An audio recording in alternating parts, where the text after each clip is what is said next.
na ibinigay. Mr. President, kahit na po 1,000,000 certification ang ibigay sa atin, ang pinag-uusapan dyan, Deep Six po yan eh.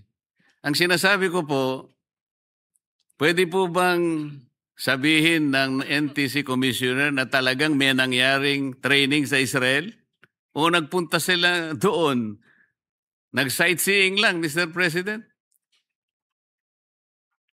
Kapag hindi pumayag ang Ministry of Defense, kahit kailan hindi makakapag-undertake ng training sa Israel. Tama, Mr. President?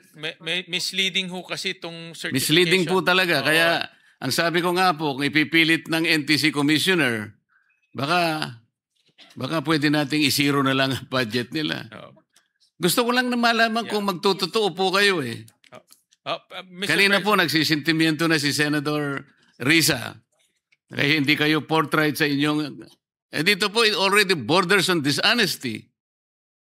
Lahat po ng tinanong ko sa inyo, na pag hindi, tatlo pa lang ito eh. If I continue, lahat po nito hindi nyo masasagot. Ang ibig sabihin yan, hindi po operational. Sayang po eh. Ang sinasabi ko po, this is almost 1 billion pesos. Nakatulong na sana anti-terrorism. Lalo na po yung paghanap ng mga kababayan nating nalunod sa baha o yung nabaon sa mga... Ang dami pong gamit nito eh. Kung operational po yan, yung unang tanong ko pa lang. 1 segundo, 2 segundo, tapos na tayo, Mr. President. The fact is, hindi sila operational. Senator Marcoleta is recognized. Maraming salamat po, Mr. President. Mga ilang pong paglilinaw sana, Mr. President, kung papayagan pa po tayo ng sponsor ng DICT and NTC. Yes, Mr. President. Mr. President, yung HGAB po ay dinagdagan po ang budget ng DICT ng mahigit 895 million pesos. Ngunit sa atin pong Senate comprehensive report, binawasan naman natin sila ng halos 1.7 billion pesos, Mr. President. Nagagalit po ba kayo, Mr. President? Hindi naman, Mr. President. Hindi naman, Mr. President. I think konektado rin ho yan doon sa binuksan po ng ating presiding officer na utilization rate, Mr. President. So, it's connected to doon po sa utilization rate. Oo nga po, Mr. President. Tama naman po yun dahil sa... Baka kasi dahil nga medyo nabawasan ang budget ninyo, yung mga performance indicators po nyo, kaya yung mga milestones ninyo, bigla nyo ring babawasan sapagkat nagbawas nga po kami. Mr. President, malaki pa ho yung kanilang continuing appropriation. So, tuloy-tuloy naman po yung kanilang pag-execute ng project. At ang ating secretary admitted na talagang kailangan ma-improve yung kanilang utilization rate. This is a management issue. So they're fixing that process. Mainly the bidding process ang nagiging bottleneck ho nila. Kasi po sa mga, kahit sa pangkaraniwang pamilya lamang po, Mr. President, pagka medyo konti lang ang budget mo, talagang pipilitin mo na bawat sentimo ay mo-optimize mo po yung mga dapat na gawin para ganun po ay may pagtagumpay, may taguyod ang pangangailangan ng pamilya. Di ba, Mr. President? Opo, Mr. President. Kaya kahit na po kayo ay nabawasan, wala naman po kayong magagawa. Huwag naman po ninyong isipin na, magre-relax kami. Para bawi-bawi lang yan eh. Wag po, kasi kailangan tayong magtipid. Yun po yung talagang naging decision po ng Senado kung bakit ganyan po ang nairekomenda po na ibigay sa inyo. Katulad po ng Cybercrime Investigation and Coordination Center. Mula po sa HGAB na 573 million ay naging 457 na lang po kayo. So, yung 116 million budget cut po ay hindi po nyo gagamitin na pambawi? Baka sakali pong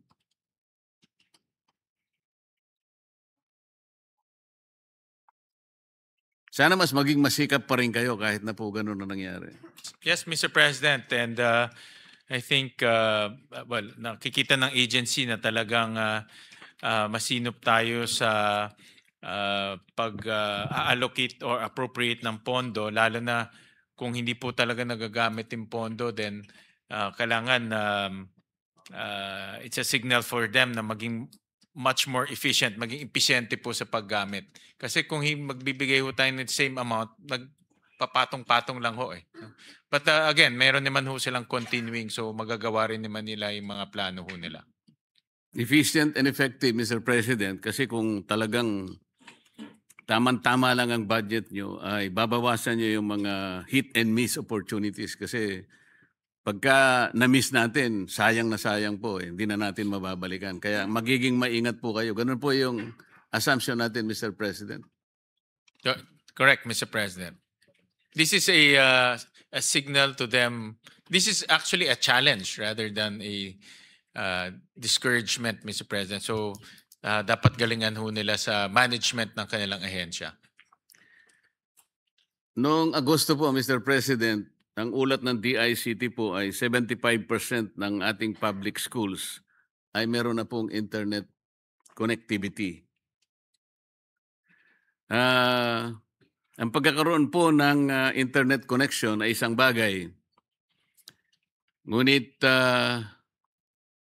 ang paggamit po nito ay isa namang bagay. Halimbawa po kung napakabagal po ng internet, doon sa lugar na yun, lalong-lalo na yung malalayo po nating mga lugar. Hindi rin magiging kapaki-pakinabang. Maganda na sana yung ratio po, 78%. Paano po kung kalahati naman ng 78%, napakabagal naman po ng serbisyo ng internet? Kagaya po nung, siguro gagawin ko pong halimbawa, Mr. President, yung sa bahay na lang namin, 3 service provider na nga po ang kinuha ko eh. Merong Globe, meron pong Converge, meron pa pong Starlink. Talagang ano po eh. Mahirap na lang na i-belabor pero kung halimbawa po sa lugar namin na hindi naman po masyadong malayo, paano kaya kung ikumpara pa natin doon sa malalayong kanayunan ng ating bansa? Ano po ang may offer po nating parang payo na lang sa kanila? Para kahit na gano'n ang kanilang nagiging kalagayan, Mr. President, ay sa pagtulog nila, mapanaginipan lang man lang para sumaya naman ang kanilang buhay. Paano mo kaya ang gagawin natin? Actually, Senator Marcoleta, Mr. President, iba-iba hong pagkaalam ko sa mga ganitong issue, iba-ibang lugar, iba-iba po yung situation. At dapat po mapag-aralan po sa inyong lugar kung ano po yung naging dahilan. May mga issues kasi like for example po sa village po ng aking magulang, ayaw ho nila magpatayo ng cell site doon. Kaya wala rin ho cell site sa loob ng village. Dahil yung pinakamalapit na cell site malayo, no? I think kilometers away. So iba-iba po yung situation, kaya mas maganda ho kung maibibigay po kay Secretary sa DICT po yung inyong area, hindi na yung bahay niyo ho, in area lang, para po makita ho nila ano yung situation and they can coordinate with the telco. No? May mga remedies naman po, technological remedies. Like sa amin po, nagkabit ho kami ng parang maliit micro cell site sa loob ng bahay ho namin para mahagip po yung cell site. Pero ho, sa mga far-flung areas, gumagamit ho sila ng technology like yung Starlink. Yan po ang #1 technology ngayon in the far-flung areas. At yan din po yung kanilang direction ngayon kasi technology available na po. Bakit nga po sa bahay ko meron nga Starlink eh. May Globe pa. Pinagsama-sama ko na po yung 3 eh. Bakit ganun pa rin po ang serbisyo, Mr. President? Naging halimbawa ko nga po, kasi ang parang diversion ko lang po pagka napakaraming iniisip, yung mag-chess ka lang po para medyo yung kaso po, halimbawa, pangkaraniwan na nga po, palagi ko sinasabi ito eh. Matatalo ko na po yung kalaban ko eh. Mamamati ko na po siya eh. Isipin nyo, 5 segundo na lang. Nawala po yung internet. Ako po ang matatalo eh. Bakit kanyo? Abandonment. Natalo ako dahil nawalan po ako ng internet. Isipin po ninyo na ano lang po yun eh, pamparelax lang po yun eh. Imbes na na-relax po ako, sumama pa yung loob ko eh. At naisip ko kagad ang DICT at saka yung NTC. Na maaaring hindi naman po kayo ang may problema. Example lamang po yun para sa isang katulad namin. Paano na po yung napakarami pong mga aktibidad na hindi po nabibigyan ng katuparan, nawawala dahil lamang po sa kawalan po ng internet service.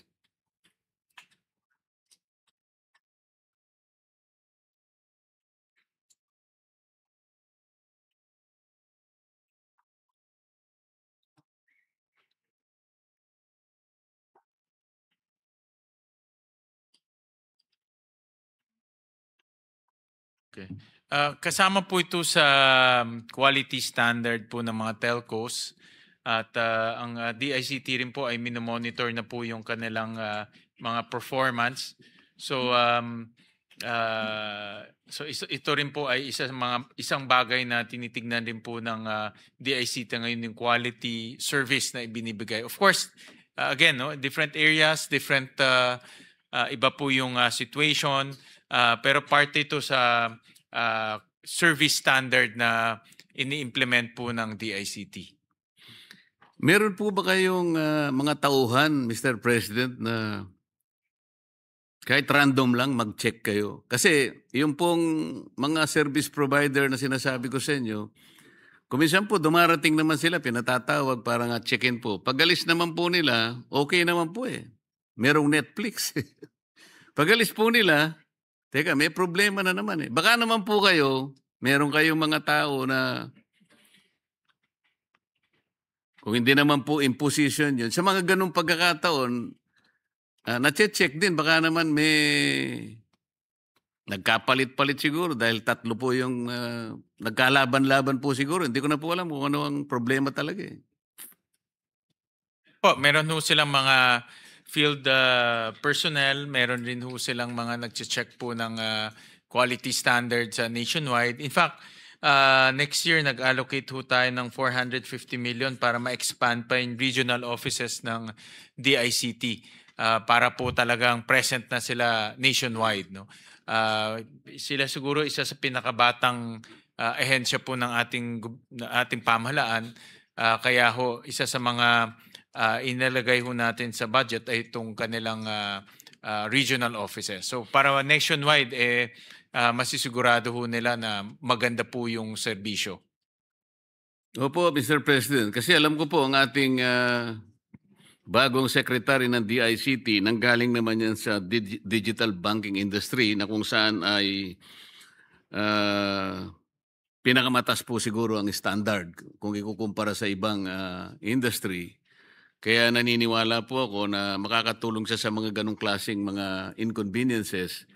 Pero kung sakaling ma-check mo yung bahay ko, Mr. President, wag mo nga asahang ibabalik namin yung binawas sa'yo. Mr. Chairman, kung magpapakain raw kayo, magpapakape, pupuntahan ho kayo ni Secretary mismo para ma-check niya ho.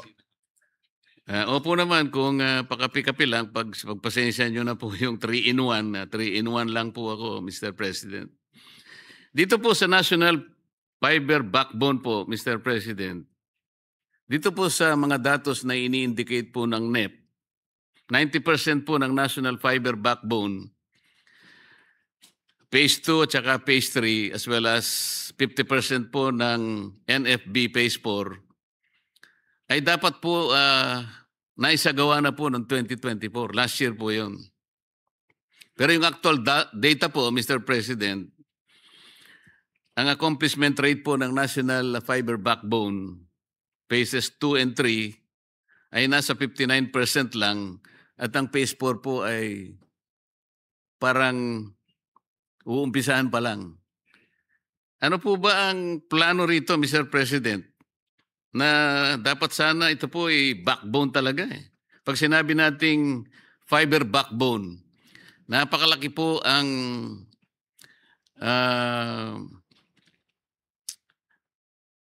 role na gagampanan nito. Siguro po kagaya ito rin ng national grid. Kung pag-uusapan po yung pagsusupply ng kuryente sa ating bansa, hindi po matatawaran ang napakalaking ibubunga nitong national fiber backbone, Mr. President. Bakit ganun po ang naging performance?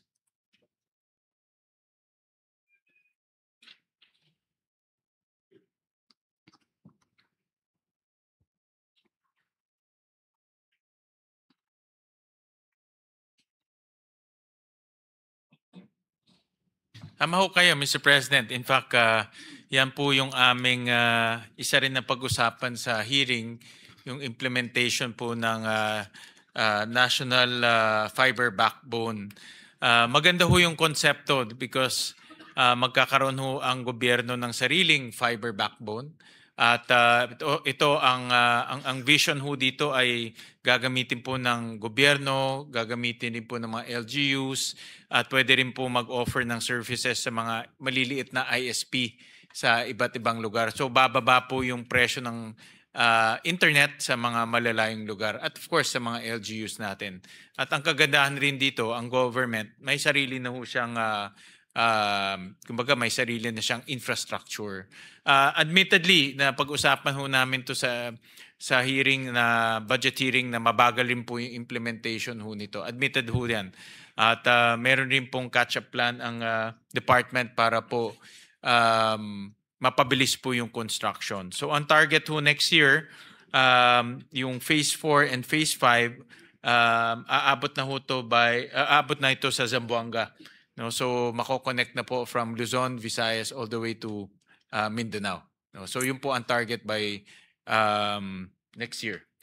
Sayang po kasi ang oportunidad, Mr. President, given the fact na ang Vietnam po dito siya lubos na namuhunan sa digitalization po ng kanyang bureaucracy. Kaya kung makikita po natin, siguro ang nagawa ng Vietnam mula nung mailatag po nila ang infrastructure sa digitalization. Talaga pong, hindi ko naman po masasabing na pag-iwanan na po tayo ng malayo, pero makikita po natin yung mga indicators na halimbawa po, kapag binangga natin yung per capita income po ng mga bansa sa ASEAN, meron pong direct correlation po dun sa bilis o sa bagal ng ating internet, lalo na po yung broadband na sinasabi natin. Halimbawa po, Mr. President, yung per capita income po natin ay napakababa kung ikukumpara po sa Singapore. Ang Singapore po, ang per capita GDP is $88,000 per citizen. Sa mga yun po yung balik share ng isang Singaporean sa kanilang total economy, $88,000. Ang Brunei po ay $35,000. Malaysia, 13,000. Thailand, 7,800. Indonesia, 5,270.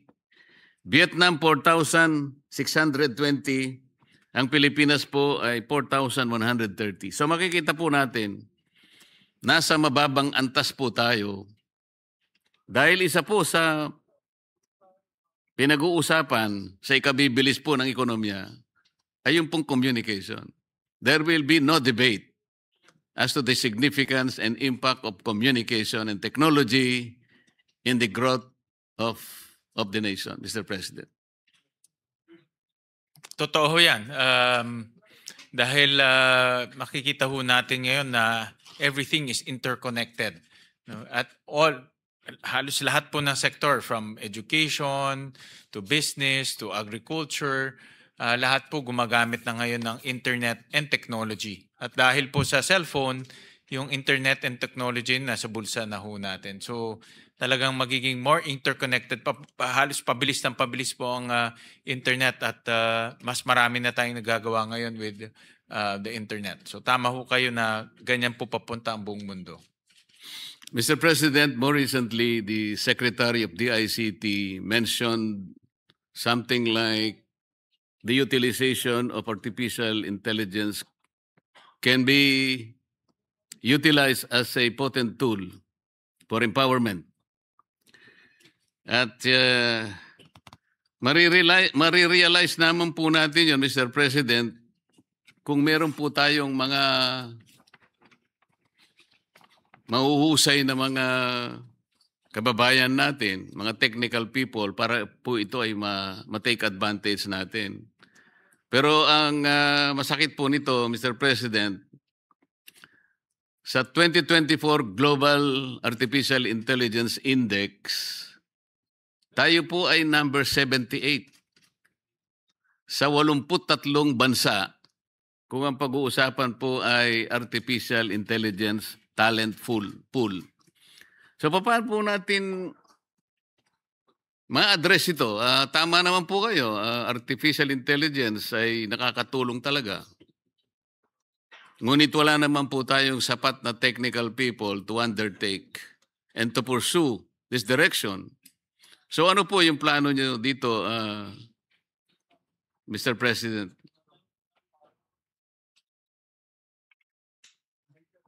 Ako kayo, Mr. President, ang artificial intelligence, napakabilis pong nagiging importanteng tool para sa ating lahat. Ako, yun din po ang gamit ko pag nagre-research ako or may pinapasummarize ako mahabang mga papeles. At in application rin, dumadami rin. No? Nag-evolve rin tong artificial intelligence sa iba't ibang sector. So to answer your question, Mr. President, in the budget, meron pong 1.1 billion pesos for ICT capacity and industry ecosystem development and management program. Nakasama ho dito training. So nagbibigay rin ho sila ng training sa iba't ibang industriya, at ang sabi po ni Secretary, kasama ho dyan yung artificial intelligence. Sino po ang nagte-training sa mga possible entrance sa pagdi-develop ng artificial intelligence? Anong bansa po ang nagte-train? Tayo po ba nagte-train o ipati-train natin sa ibang bansa?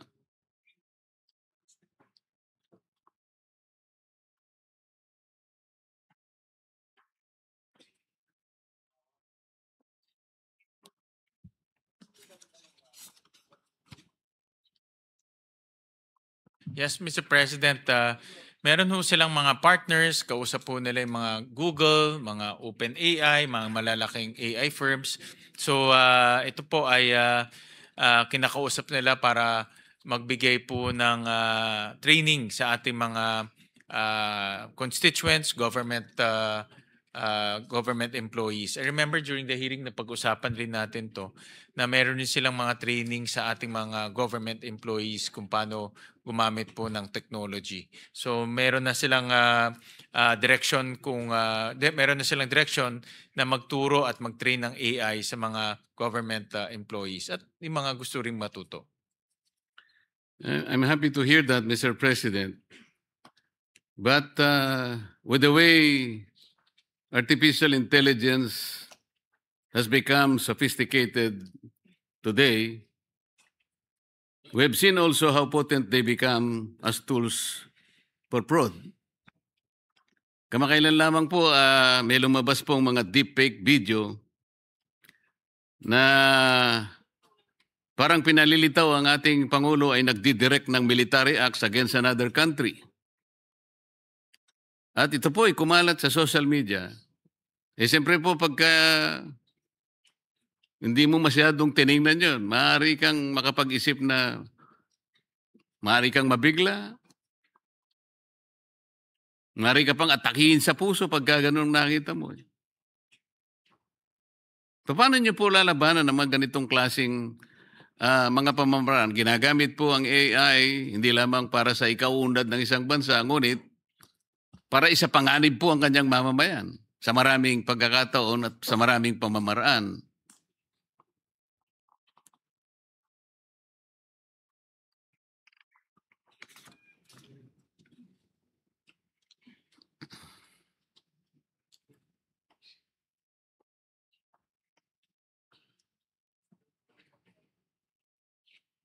Actually, malaking usapin ho yan. In fact, nag-iisip rin ako mag-file ng batas para po magkaroon ng at least some form of regulation or light regulation po sa paggamit ng AI. Iniisip ko ho kung gagawa ka ng mga AI videos or AI pictures, dapat may accountability at i-disclose mo na AI yan dahil talagang napakahirap pong minsan na ma-detect kung AI siya o hindi. Lalo na ngayon, nag-improve ho talaga yung technology. So, ang CICC is very active po sa mga takedowns ng mga deepfake, artificial intelligence movies or mga video clips. So, very active ho sila doon. But moving forward, I think kailangan ho talaga ng legislation. May mga ibang, may mga bills na nag-file ho dito sa atin to regulate it. But moving forward, kailangan ho talaga ito. Dahil dapat may accountability. Hindi ka pwedeng gumawa ng AI at magsinungaling ka. No? Hindi ho pwede yan. No? So, we need to look at this technology very seriously moving forward. Mr. President, isa po sa mga naging testigo ng Blue Ribbon Committee ay si Orly Gutesa. Siya po ay naging laman, naging siguro halos lahat ng social media parang nakatuon din sa kanya dahil siguro po sa kanyang isiniwalat. Huwag na nating pag-usapan po yung tungkol sa nilalaman ng kanyang pagsisiwalat. Pansinin na lamang po natin yung nangyari pagkatapos na siya ay magsiwalat sa Blue Ribbon Committee. Napakarami pong issue laban sa kanya. Peking notaryo, falsification, blah, blah, blah. At no October 31, 2025, na-monitor po namin na napakarami pong fake ads sa Meta tungkol kay Orly Gutesa. Ito po ay isa lamang kamukha nitong nilagay po nila sa Meta na isang fake ad. Pinilit lang ako ni na Defensor at Marcoleta na ako'y puwersahing mag-sign ng fake affidavit. Lumabas po ito eh. Pero, Mr. President, bago ka po makapag-publish ng isang boosted content or ads, ilan po sa mga requirements na ihingin sa iyo ng Meta ay ang mga sumusunod. Dapat meron kang email. Dapat meron kang mobile number. At ang pangatlo, dapat meron kang website. Nung tinignan po namin yung website, ito po ay cdgmediaminds.com. At pag tinignan po niyo yung website, wala itong laman. Parang isang placeholder lang for the sake of complying with Meta's requirements para makapag-publish at makapag-boost ng fake ads. Ang ginagamit pong pag-boost ay yung siyempre kailangan magbayad para marami pong audience na madatnan, hindi po ba? At pag tinignan nyo po yung mga naglalike sa post, mga Vietnamese and Arabic accounts, ibig sabihin, pangpadami lang. At gumagamit nga siya ng domain.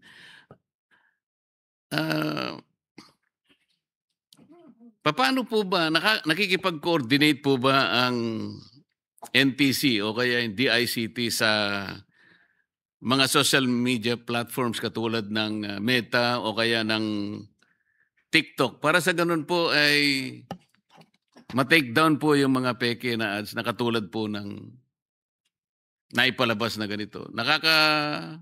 Pagbigay ng maling impormasyon na ililigaw, nalilin lang po yung mga mamamayan. Kasi wala pa namang ginawa eh.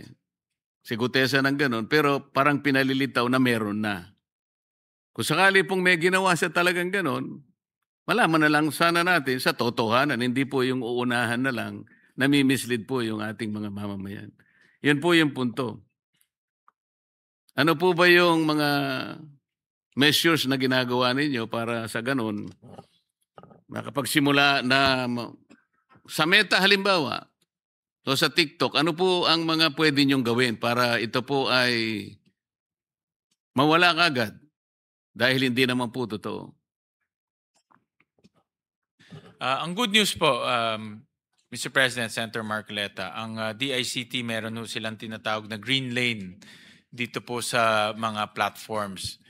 Namely, Meta, Google, and ByteDance. Ito po yung TikTok. So ito po naman yung tatlo talagang very popular na ginagamit po ng, actually hindi lang ng Pilipino kundi ng buong mundo.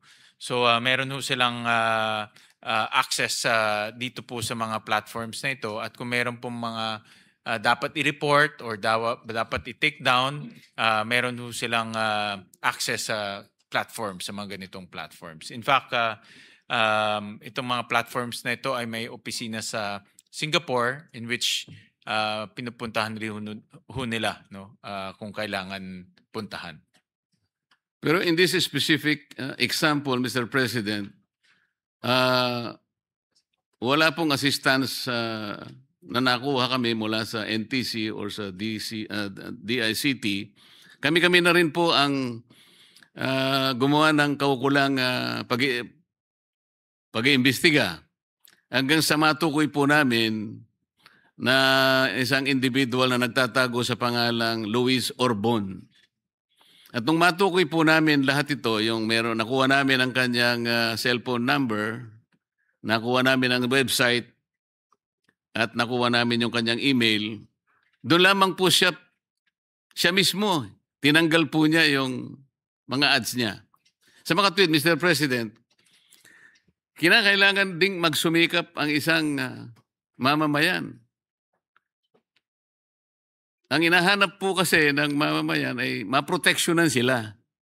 Paano kung halimbawa, yung mamamayan na lang ang gagawa ng paraan para proteksyonan niya yung sarili niya, nawawala po yung pananagutan ng Estado na maproteksyonan ang lahat ng mamamayan. Sa mga tweet, baligtad po ang nangyari. Hindi naman sa lahat na lang ay iaasa natin sa pamahalaan, Mr. President. Ngunit, katungkulan din ng pamahalaan na siya nang maunang mag-initiate ng lahat ng pamamaraan. Lahat ng mga bagay na ito ay malabanan kagad. Pantulong na lang po yung individual initiative po ng taong bayan, Mr. President. Mr. President, ang CICC pwede rin po nilang ma-report itong mga ganitong cases. Meron ho silang hotline. Ito yung hotline 1326, Mr. President. So, accessible po ang CICC sa mga taong na biktima ng ganitong mga deepfakes, itong mga artificial intelligence pictures. Talagang very challenging ho dahil ngayon anyone can become an artificial intelligence artist, no? Pasimple nagiging very simple na yung platform para gumawa po ng mga artificial intelligence, no? So pero kung mayroong mga taong nabiktima ho nito, pwede nilang i-report sa CICC and within 24 hours meron na pong feedback. Mr. President, nung pong budget briefing ng NTC, halos isang buwan nang nakararaan, ay nagtanong po ako tungkol dun sa ICT modernization project nila na nababahagi po sa dalawang components. Ito po yung Global System for Mobile Communication or GSM, Active and Passive Monitoring Equipment, at may kasama pong network benchmarking equipment. Ito pong dalawang components na ito ay nagkakahalaga ng halos 1 bilyong piso, Mr. President. At ang project na ito ay na-approve po ng 2021-2022 o halos 3 at 4 na taon na po ang nakararaan. Tinatanong ko po noon, bakit po yung network benchmarking na nagkakahalaga po ng 300 million ay napag-alaman po ng representasyong ito na ang nag-supply pala itong EBIS solution, at ang EBIS solution naman ay bumili lamang sa Versatest Company na nung panahong yon ay nagkakahalaga lamang ng 24 million. May kasama na pong test drive vehicle yon. Para lamang po masiguro ko na tama na ganun halaga nga ang pagkakabili nung panahon na yon, 2021-2022, ay pinakiusapan ko ang aking isang kaibigan na kontakin niya yung Versatest Company kung magkano ngayon ang set nung network benchmarking equipment. Lumalabas po sa panahon natin ngayon, kasama na rin po yung drive test vehicle, 40 million po. So parang totoo po na 24 million lang nung panahon na bilhin yun. Bakit po 390 million? Ngayon po, para maging maiksi lang po ang pagtatanong ko nung panahon na yon, sinikap ko pong, at nagtanong nga po ako kung operational po yung mga equipment na yon. Ang sabi naman ng NTC, operational. Nung tinangka ko pong itanong sa kanya para purbahan natin kung operational, ang sabi nila ay hindi po namin pwedeng matest ngayon because of the problem of power supply. Hindi ko po maintindihan yung mga ganong pangangatwiran, Mr. President. Yung power supply po kasi nabibili yung kahit saan at kahit kailan. Ito po ay binigyan ko po ng konting diin, Mr. President, dahil sa kahalagahan po nitong mga equipment na ito, sa akin pong pagkakaalam, dahil ako po ay nagtanong, ano bang gamit nitong dalawang components na to? GSM Active and Passive Monitoring Equipment at Network Benchmarking. Nagagamit po pala ito sa maraming bagay. Napaka-importante palang gamit ito. It can be used to combat terrorism. At nagagamit din po sa mga calamities. Yung pagbaha, yung mga paglindol na yan, halimbawa may mga natabunan mga kababayan o kaya may nalunod sa baha. Nagagamit po pala itong mga ito. Sana kung talagang operational po ito, Mr. President, ang dami pong nangyari na sakuna. Sa Mindanao po, nauna yung lindol. Pagkatapos, pumunta sa Cebu ang lindol. Pagkatapos, binaha pa. Kung totoong operational po ito at nakagagamit talaga, nakakatulong po. At portable naman po ang mga gamit na ito, Mr. President. Bakit hindi po nagamit ito? Kung operational sila, bakit hindi po natin mapatunayan na operational sila? 3 sets po kasi ito, Mr. President. Ang isa po ay inassign sa NICA, meron po isa sa PSG, at yung isa ay nananatili sa NTC. Ito po yung mga gamit nila, Mr. President. Restoring communication, connecting the disconnected. During a typhoon or flood, cell towers often collapse, power fails, and fiber lines get cut, meaning people can call for help.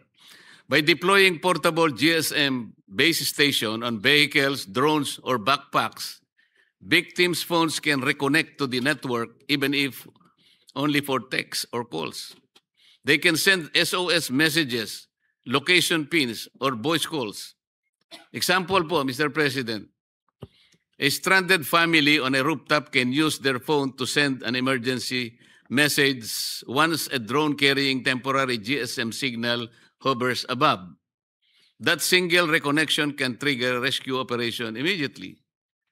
Yung mga drones naman po for search and rescue operations, the drones are equipped not only with cameras but also with thermal sensors to detect body heat at night or through debris. Loudspeakers to communicate safety instructions, mini GSM, repeaters to extend mobile signal coverage. I can go on and on, Mr. President. Pero bakit wala man lang tayong nabalitaan na nagamit ang napaka-importanting mga equipment na to save lives? Ngayon po kung ang dami ko pong gustong itanong, I can even test the NTC sa bawat sagot po niya sa mga tong na ito kung talagang operational o hindi itong mga bagay na to. Kasi po, if you are unable to competently answer all these questions, baka I might ask the good sponsor to defer momentarily consideration of your budget. Bakit po hindi kayo nagbigay ng report? Ito naman po ay pinangako ninyo. Ipinangako nila, Mr. President. October 22 po yun eh. So mahigit pong isang buwan. Para sana hindi na humaba ang pagtatanong na ito. Bakit naman po ayaw niyong magbigay ng report sa kabila ng lahat na kayo po nangako naman na magbibigay po kayo ng report para ma-address po natin itong problema na ito? Kasi po, Mr. President, kaya pala, base lamang po sa mga datos, Mr. President, kaya pala hindi talaga maging operational. Nagkulang po sa training eh. Isa po sa requirement dito, meron pong training sa Israel. Ang problema, nakita ko po sa communication ng NTC, pinalabas po nila, doon sa sagot nila sa Commission on Audit, nakapag-training yung mga ilang tao na kanilang nilista sa Israel. Pero sa datos po na nakuha ko, Mr. President, ito po ay mga text messages na nakuha ko. Hindi po nangyari ang training sa Israel sapagkat hindi pumayag ang Ministry of Defense ng Israel. Tama po ba yun, Mr. President?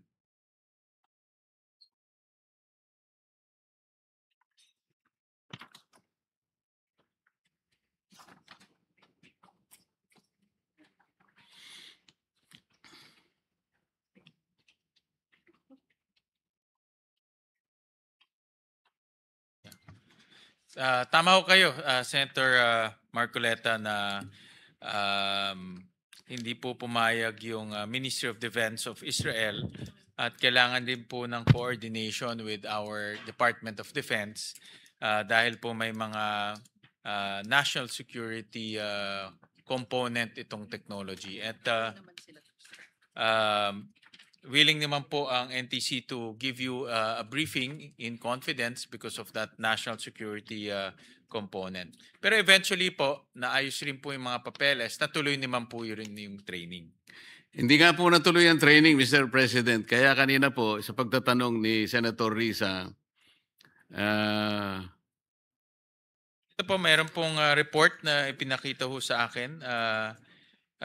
Natuloy sila sa Tel Aviv, Israel on September 3 to 8. So meron pong meron po silang natuloy naman po after the clearances na kailangan lang ho nila. Anong date po, Mr. President? September 3 to 8, 2023.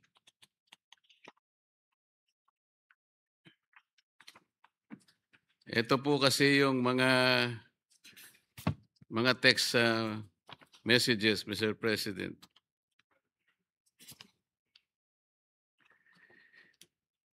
How are you? September 7, 2023.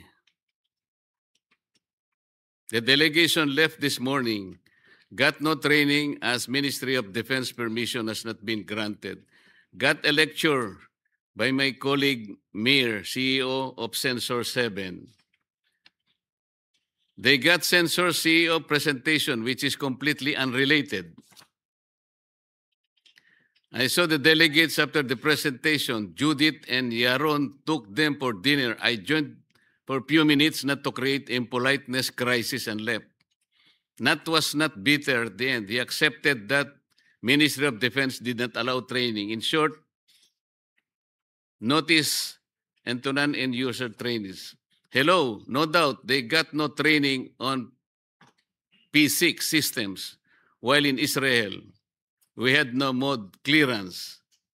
Wish you Happy New Year. Hindi po natuloy eh. Yan pong sinasabi nila, Mr. President, kagaya rin po ng kanina, misgivings ng ating Senator Risa.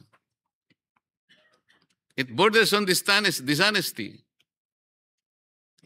Siguro po kung nag-submit kayo ng report para na-trace out natin ito, hindi na sana humaba po at humantong dito ang pag-uusap natin. Bakit po ninyo sasabihin na natuloy sa Singapore, na ipapakita po natin na pumunta ang mga tao sa Singapore, pero nag-sightseeing sila. Hindi po sila nag-training. Yun po yung kanilang sinasabi, Mr. President. So, Senator Marcoleta, ito binabasa ko po yung authority to travel to Israel of September 2 to 7, and ito po yung kanilang objective, training on technology update for the project of ICT modernization program, upgrading of quality of service system and network benchmarking platform of the National Telecommunications Commission conducted by eBizolution Incorporated on September 2 to 7, 2023. So, but the commissioner promised to send you an official report, and she can also go see you to brief you para po, and also kung kayo po ay interesado, pwede rin nila ipakita yung kanilang equipment, Mr. President. So tumatakbo na siya, all systems go. So sinasabi po ba ng NTC Commissioner, Mr. President, totoong nangyari ang training sa Singapore po, one day nangyari po yon. Pero ang sinasabi natin yung sa Israel, nakalagay sa communication, talaga pong pumunta nga sila sa Israel, pero wala pong training. Iba po ang nangyari doon. Yan po ang tunay na pangyayari. Dito po merong mga 100 tao po ang pumunta. May picture rin po ng kanilang mga activities. So, dito po sa report, nag-training ho sila, but they can provide you with a more extensive report po. Tapos andito rin po yung mga attendees. Yun nga po, ang gusto ko lang malaman ngayon, Mr. President, kung NTC Commissioner, ipipilit niya na talagang may nangyaring training sa Israel. Meron pong communication na pupunta sila talaga ron. Nagpunta nga sila, ngunit hindi po training ang napunta. Dahil wala nga pong training, dahil hindi pumayag ang Ministry of Defense ng Israel. Benchmark Platform 3.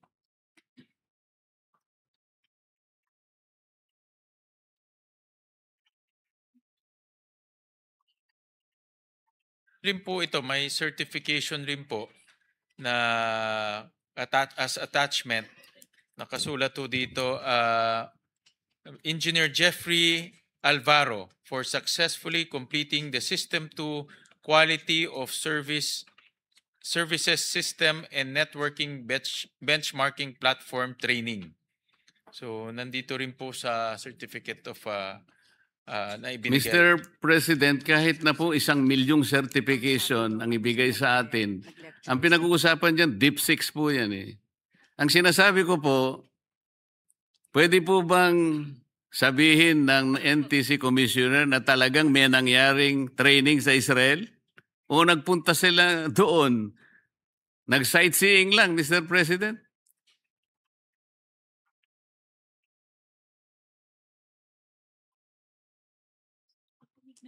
Certificate, walang nakalagay na sa Israel.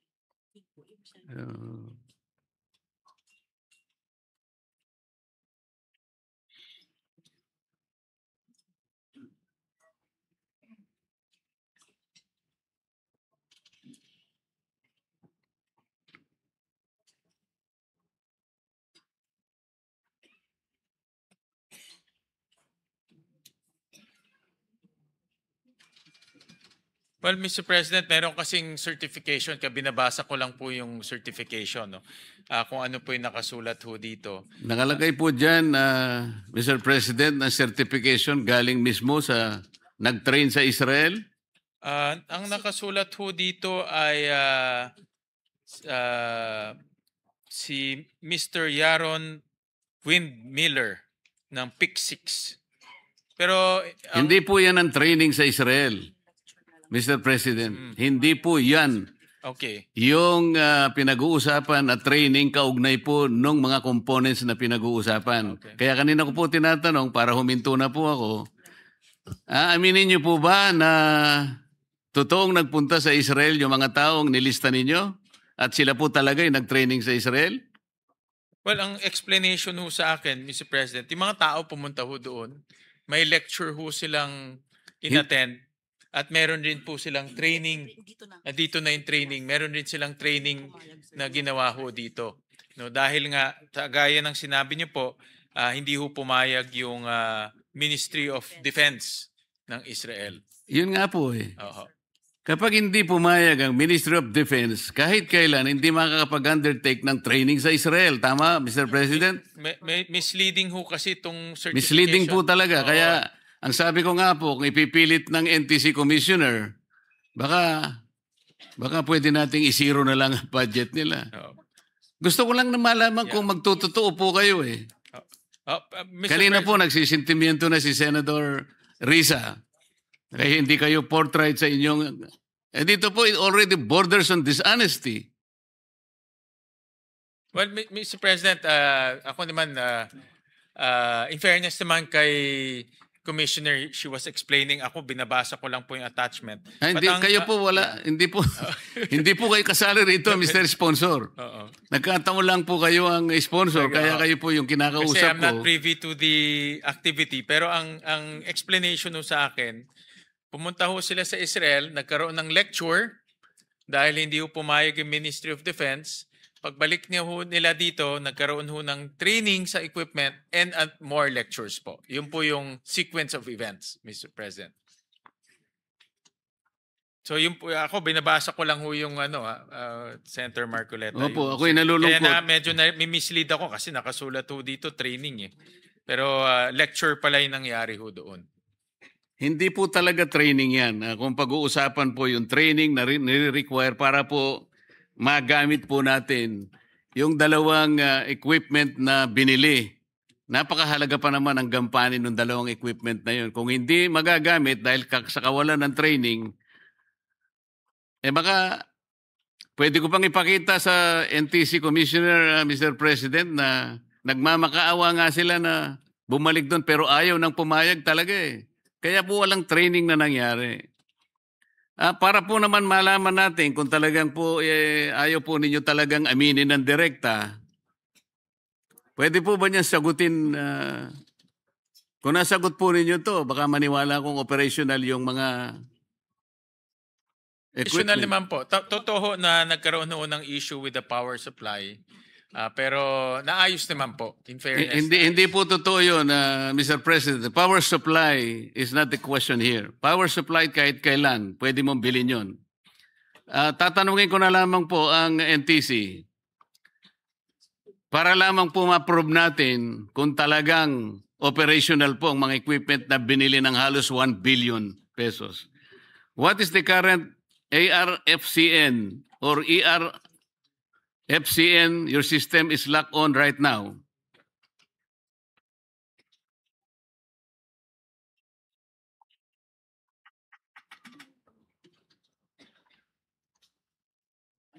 Check lang po ng technical experts po Yes, natin. Mr. President. Very technical. Ano po yung frequency ulit, Senator Marcoleta? Ano po yung current ARFCN or ERFCN ng sistema na nakalain sa ngayon?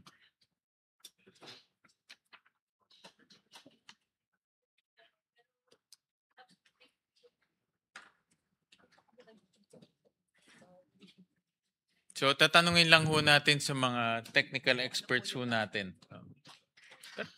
Number lamang po ito, Mr. President.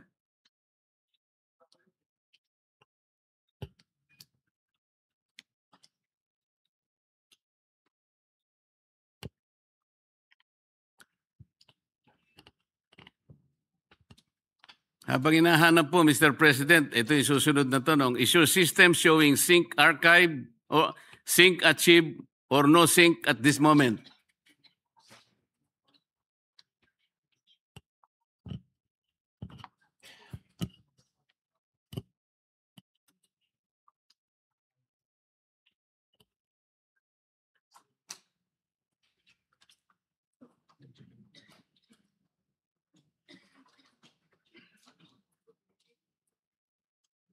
Alam po ba niya, Mr. President, kung ba't sila nagtatagal? Hindi po operational eh. Kung operational po yan eh, isang segundo lang po, alam na nila yung sagot eh.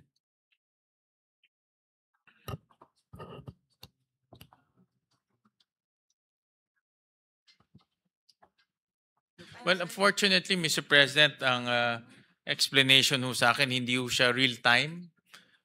So, hindi ho nila hawak yung Hindi po yun ang sagot data. eh. Kaya nga, mapapansin natin ngayon, hindi operational yan. Ito pa po ang tanong, Mr. President. Is the system decoding BCCH or PCH right now?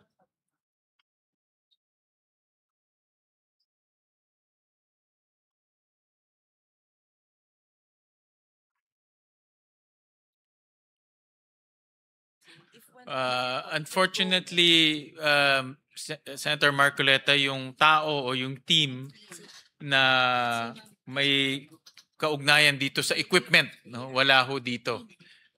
Hindi ho siya... Yun na lamang po ang sasabihin nilang sagot, Mr. President. Pero sa totoo lang, Ito po, ewan ko kung masasagot ko yung mga tanong nyo. ARFCN 8, ewan ko kung tama ho to, or ano, bola ho to sa loto, di ko alam. Pero ARFCN 839, tapos may 24, may 837, may 839, 28. Tumama ba ho ako? mali po lahat, Mr. President. Hindi ako tumama. Wala pong tama. Sinasabi ko po, lahat po ng tinanong ko sa inyo, na pag hindi, tatlo pa lang ito eh. If I continue, lahat po nito hindi nyo masasagot. Ang ibig sabihin yan, hindi po operational. Sayang po eh. Ang sinasabi ko po, this is almost 1 billion pesos. Mahal nga. Nakatulong na sana anti-terrorism, lalo na po yung paghanap ng mga kababayan nating nalunod sa baha o yung nabaon sa mga... Ang dami pong gamit nito eh. Kung operational po yan, yung unang tanong ko pa lang, 1 segundo, 2 segundo, tapos na tayo, Mr. President. The fact is, hindi sila operational. So I will not belabor this. Hindi po kayo nagbigay ng report. Hindi ko po alam kung bakit. Isang buwan po yun. Naghihintay po ako. Ang binigay po ay submission ng DICT. Ito po. Para i-cover lang kayo ng DICT, Mr. President. Response to requested documents and clarification during the Senate Committee on blah, blah, blah. Mr. President, ito po indikasyon lang ng kawalan po eh. Sabi niya, operational status of the 950 million pesos, no specific details. cost and supplier details, the submission lacks an itemized financial breakdown. Training and knowledge transfer, no documentation on required training. Verification of functionality, no data. Ano po ba? Well, Mr. President, the commissioners here and bukas na bukas po magbibigay ho sila ng detailed report including yung doon sa mga katanungan niyo po kanina doon sa ARFCN. Kung hindi ho nila bibigay, we won't approve their budget po by lalo na NTC, marami itong kasalanan eh. Dahil yung SIM card registration, palpak pa ho yung implementation. Kaya ako ho, kung hindi ho magbibigay ng report ho sa inyo, ako na ho mismo magde-defer ho ng budget nila sa this week po. Sige po, kahit na medyo nakakayamot na po ang pangyayari, Mr. President, dahil kayo naman po sila po ang nagkulang, tatanggapin ko yung report sa dalawang condition po, Mr. President. Aminin po ng NTC Commissioner na wala pong nangyaring training sa Israel patungkol dito sa paggamit ng dalawang equipment ng modernization ng ICT, ng NTC. Isa po yun. Pangalawa, aaminin po nila na sa ngayon hindi po operational ang mga equipment na to.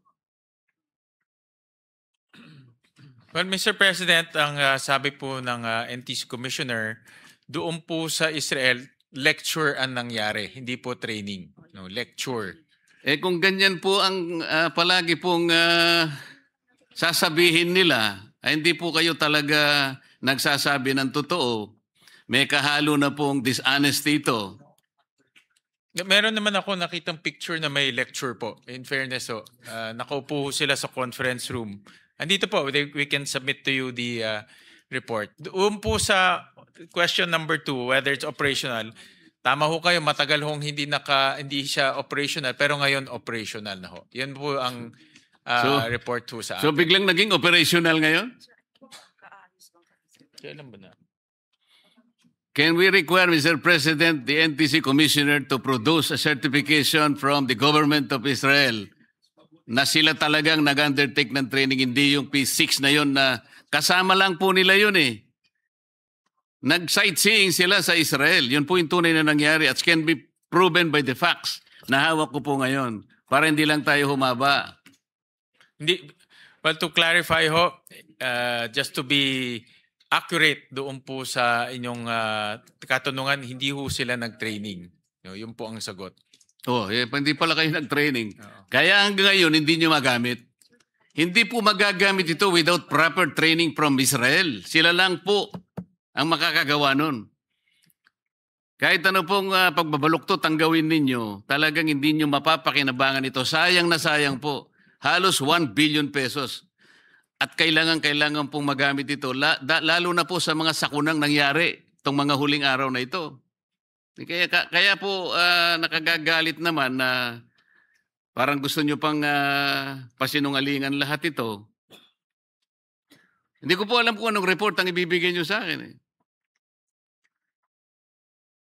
Well, Senator Marcoleta, they'll provide you kung yung update po dito sa equipment na ito, a chronology of events kung ano po nangyari. At I agree with you, tinitignan ko yung capability nitong equipment ay marami hong magagawang tulong ho sa atin, lalong-lalo na yung pag-evaluate po ng quality and data service ng mga telcos ho natin. So they'll give you po a report, much extensive report before the weekends. Or tomorrow, actually, i-report nila tomorrow. Yes, Mr. President, at pagkakuha ko po ng report ay open rin ho sila sa demonstration. I will confer with you, Mr. Sponsor, para makita nyo po yung sinasabi nila at saka yung sinasabi natin at kayo na pong magpasya kung ano pong gagawin nyo sa budget ng NTC. Correct. At pwede open din ho sila mag-demo kung mamarapati nyo po. Mas maganda po yun. Kailangan patunayan po nila Bukas po, dito. So bukas po, pwede ba dalhin dito yan? Pwede ho nilang dalhin po yung equipment at Makakapag-demo kayo bukas? Yes, Yan po. masasama. Anong oras ho kayo pwede? 10 o'clock. Hindi, ano yung ide-demo nyo po? Yung equipment po.